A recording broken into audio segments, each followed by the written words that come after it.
એક વાત ખબર છે કે દુર્યોધનનું અસલી નામ સુયોધન હતું, એટલે કે બહુ સારું અને ન્યાયપૂર્વક યુદ્ધ કરનારો. હે, તને આવું કોણે કીધું? અરે મેં ઘણી જગ્યાએ સાંભળ્યું છે એવું. અને તું જ વિચાર ને, કોઈ માતા પોતાના બાળકનું નામ દુર્યોધન શું કામ રાખે? એ તો પાછળથી એના કર્મોને લીધે બધા એને દુર્યોધન કહેવા લાગ્યા. હા, તારો લોજિક તો સાચું છે.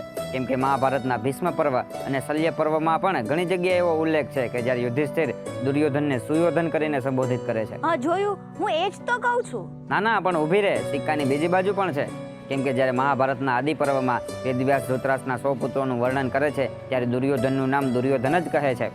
દ્રૌપદી સ્વયંવરમાં, લાક્ષાગૃહમાં, આવી બધી જગ્યાએ પણ મહાભારતમાં દુર્યોધનને દુર્યોધન તરીકે જ સંબોધિત કરવામાં આવ્યો છે. જો અહીં ઘણા ઇતિહાસકારોનું માનવું છે કે દુર્યોધનનો કોઈ ખરાબ અર્થ નથી, દુર્યોધનનો અર્થ છે ખતરનાક રીતે યુદ્ધ કરનારો.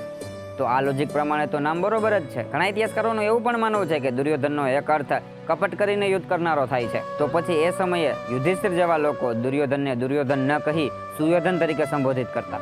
હા, કદાચ એવું પણ હોઈ શકે.